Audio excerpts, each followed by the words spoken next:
IAS की तैयारी कर रहे मेरे dear friends, sisters, brothers and my dear family, एक बिहारी सब पे भारी परिवार में यूपीएससी सिविल सर्विस एग्जामिनेशन के honest and successful exam based preparation के लिए जो हमने मैराथन क्लास शुरू की है, उनके इकोनॉमिक्स क्लास में मैं आपका वेलकम करता हूँ। फ्रेंड्स, इकोनॉमिक्स में अभी हम मनी एंड बैंकिंग चैप्टर के ऊपर बातें कर रहे हैं और उसमें भी अभी हम कोऑपरेटिव बैंक्स के ऊपर बातें कर रहे हैं। कोऑपरेटिव बैंक्स में जो अभी हमारा टॉपिक है वो है अर्बन कोऑपरेटिव बैंक्स। इसके 2 पॉइंट पर हम पिछले क्लास में बात कर चुके थे कि इसका रेगुलेशन कैसे होता है और मैनेजमेंट कैसे होता है। आइए अब आगे के पॉइंट को समझने की कोशिश करें।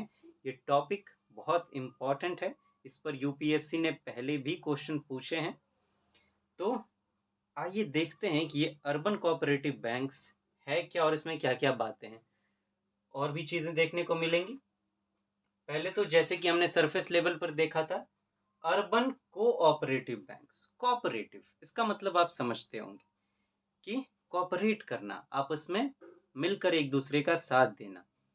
अर्बन कोऑपरेटिव बैंक्स, तो अर्बन एरियाज में जो ऐसे कोऑपरेटिव बैंक्स होंगे, उन्हें आप अर्बन कोऑपरेटिव बैंक कहेंगे।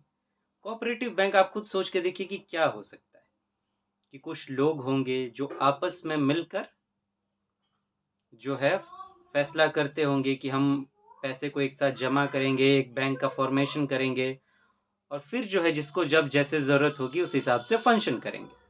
कोऑपरेटिव सोसाइटी आपने सुनी होगी, सेल्फ हेल्प ग्रुप्स के बारे में सुना होगा। ये अलग-अलग तरीके के कोऑपरेशन है। उसी तरह बैंक के फॉर्म में कोऑपरेटिव बैंक्स, तो अर्बन एरियाज में जो होते हैं उन्हें अर्बन कोऑपरेटिव बैंक्स कहते हैं। आइए अब आगे के पॉइंट देखें।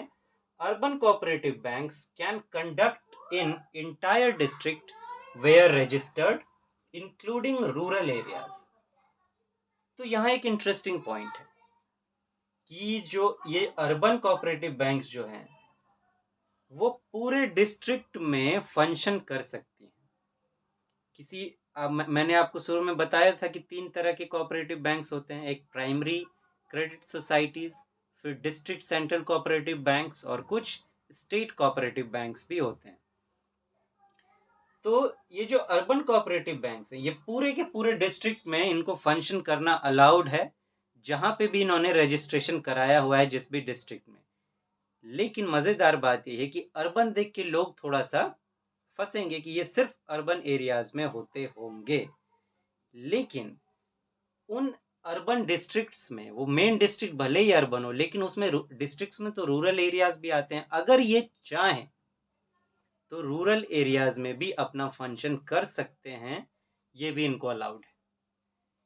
Well managed urban cooperative banks with deposits over 50 crore are also allowed to operate in more than one district with certain norms।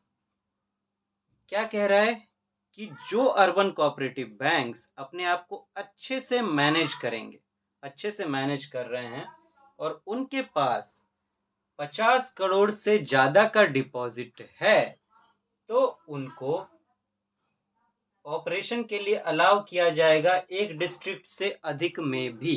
वो एक डिस्ट्रिक्ट से ज़्यादा डिस्ट्रिक्ट में भी फंक्शन कर पाएंगे, उसके साथ कुछ कंडीशंस जुड़े होंगे, उन कंडीशंस के साथ में। तो ऐसे नॉर्मली जो है इनको एक डिस्ट्रिक्ट में अलाउ किया जाता है कि आप फंक्शन करिए। लेकिन आप सोचिए कि फॉर एग्जांपल कि आप एक बिजनेसमैन हैं, आपके यहाँ 10 एम्प्लॉय काम करते हैं और अगर उसमें से कोई एक एम्प्लॉय ऐसा है कि जो बहुत अच्छे से काम कर रहा है, अपना सारा काम समय पे कर रहा है, आप देख रहे हैं कि वो बहुत ईमानदार भी है, सब कुछ बहुत अच्छा है उसका, बहुत प्रोडक्टिव है, तो क्या आप उसको कुछ एक्स्ट्रा प्रमोशंस नहीं देंगे? क्या आप उसको कुछ एडवांटेज मोटिवेशन नहीं देंगे कि वो और अच्छे से काम करे? ये तो बिज़नेस के रूल्स होते हैं, गोल्डन रूल्स हैं। अगर आपने इन्हें फॉलो नहीं किया तो आपका बिज़नेस फिर रन नहीं करेगा। तो अब कोई एक अर्बन कोऑपरेटिव बैंक है, अगर वो अच्छे से अपना मैनेजमेंट कर रहा है, अच्छे से फंक्शन कर रहा है, तो ऑब्वियस सी बात है उसको कुछ प्रमोशंस मिलने चाहिए और उनको मिलते हैं कि आपका सब कुछ अच्छा है। आपने देखिए अपना डिप इतना अच्छे से काम किया कि आपके पास 50 करोड़ से ज़्यादा का डिपॉज़िट भी आ गया है।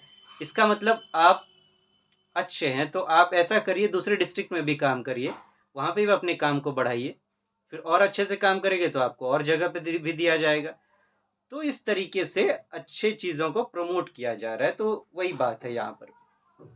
As covered by RBI act 1934, जैसा कि हमने बात की थी कि अर्बन कोऑपरेटिव बैंक्स को जो है आरबीआई जो एक्ट बना था 1934, जिससे आरबीआई एस्टेब्लिश हुआ था 1935 में, इस एक्ट के तहत उसके अंतर्गत ये कवर्ड है उसके सेकंड शेड्यूल में, they have rights and obligations. अब देखिए, अगर आप रेगुलेट करेंगे, किसी को भी रेगुलेट करेंगे, तो आपको उसको कुछ राइट देना होगा, अधिकार देना होगा। अगर आप रेगुलेट कर रहे हैं मतलब चाहते हैं कि आपका वो गाइडलाइंस फॉलो करे, कुछ आप उससे फॉलो करवाना चाहते हैं, तो अगर ऐसी बात है तो गिव एंड टेक रिलेशन होना चाहिए, आपको भी कुछ बदले में देना पड़ेगा। आप उसके फंक्शन को रेगुलेट कर रहे हैं तो वो भी तो आपसे कुछ बेनिफिट चाहेगा, नहीं तो वो आपके रेगुलेशन में क्यों आएगा। तो अर्बन कोऑपरेटिव बैंक्स को इसके अंतर्गत वो रेगुलेटेड होते हैं, तो उनको कुछ राइट्स भी दिए गए हैं ऑब्लिगेशंस के साथ में, कि कुछ आपको अधिकार दिए जाएंगे, कुछ आप फॉलो भी कीजिए बातों को। क्योंकि देखिए, अब आरबीआई के जो है वो बैंकों का बैंक है, फादर ऑफ बैंक्स आप कह सकते हैं उसको, मदर ऑफ बैंक्स कह सकते हैं उसको। तो अगर आरबीआई के नीचे कोई है, अगर वो मुश्किल में है, तो क्या आरबीआई का फर्ज नहीं बनता कि वो जाके उसकी मदद करे। फॉर एग्जाम्पल घरों की बात करते हैं, अगर बच्चा कोई तकलीफ में है तो कौन प्रोटेक्शन देगा, माँ बाप प्रोटेक्शन देते हैं, वो उनकी मदद करते हैं। वो नहीं करेंगे तो कौन करेगा फिर, अगर वो इमरजेंसी सिचुएशन में फंस गए तो वही बात होती है। अब राइट्स क्या दिए गए इनको, rights of refinance and loans from the RBI, कि अगर आपके पास पैसे की कमी हो जाती है तो आप आरबीआई से रीफाइनेंस करा सकते हैं अपने बैंक को, और चाहे तो लोन भी ले सकते हैं आप। And obligations of maintenance of cash reserves, submission of returns to RBI. लेकिन अगर आपको आरबीआई ये सब राइट दे रहा है कि आप उससे लोन लें, अपना रीफाइनेंस कराएं, तो बदले में कुछ चाहेगा क्या, मेंटेनेंस ऑफ कैश रिजर्व्स। पहला, कैश रिजर्व क्यों, अब देखिए कोई भी बैंक है उसके पास पब्लिक का पैसा है, पब्लिक का पैसा है, और आरबीआई का काम क्या है कि बैंकिंग सिस्टम में पब्लिक के कॉन्फिडेंस को बनाए रखना। क्योंकि अगर बैंकों से पब्लिक का भरोसा उठ गया तो बैंक काम कैसे करेंगे, और बैंक अगर ठप पड़ गए तो इकोनॉमी पर उसका कितना बुरा असर हो सकता है, ये हम इमेजिन भी नहीं कर सकते, बहुत बुरा असर हो सकता है। तो इसीलिए कि पब्लिक का कॉन्फिडेंस ना उठे, और पब्लिक का कॉन्फिडेंस उठेगा कैसे, कि अगर उन्होंने अपने पैसे को कहीं डिपॉजिट किया है किसी बैंक में और उनका पैसा डूब गया, तो इसीलिए आरबीआई कहती है कि आप कैश रिजर्व को मेंटेन करके रखिए, ताकि पब्लिक को कम से कम जितनी ज़रूरत होती है, पब्लिक डिपॉजिट करती है तो एक ही बार सारा नहीं निकालती, तो कुछ कुछ वो बीच बीच में निकालती रहती है, तो उसको अच्छे से कैलकुलेट करिए और उतना पैसा कम से कम रिजर्व के रूप में रखिए, ताकि पब्लिक को पैसा मिलता रहे उनका डिपॉजिट का, और उनका कॉन्फिडेंस बना रहे। तो एक तरफ ये, दूसरा, चूंकि आप आरबीआई से लोन ले रहे हैं, रिफाइनेंस करा रहे हैं, तो वो लोन और रिफाइनेंस आप कब कराएंगे, जब आपको सच में इमरजेंसी हो। अब कोई झूठ मूठ का बहाना करे, फॉर एग्जाम्पल कि आपने मेला आया, घूमने का मौका आया, आप गए पापा के पास, पापा पापा हमको मेला घूमना है, पैसा दीजिए ना पैसा। तो पापा आपको 10 टका थमाए, 10 टका लेके आप मेला घूमने गए। अब फिर रास्ता में से आप दौड़ के आ गए, पापा पापा वो 10 टका खो गया, और 10 टका दीजिए ना। कैसे खो गया, फिर 10 टका आपको दिए, फिर आप थोड़ा देर के बाद जाइए और फिर आइए, पापा पापा वो 10 टका भी खो गया।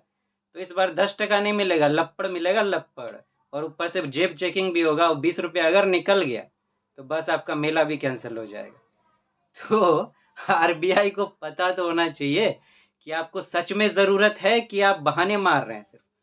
इसीलिए वो कहती है कि जो आपका रिटर्न आता है कि कितना आप प्रॉफिट कमा रहे हैं, उसको सबमिट कीजिए मेरे पास, हम देखेंगे कि आपको सच में ज़रूरत है या नहीं है, उसी हिसाब से आपका रीफाइनेंस किया जाएगा, आपको लोन दिया जाएगा। तो इसीलिए ये कंडीशंस किए जाते हैं।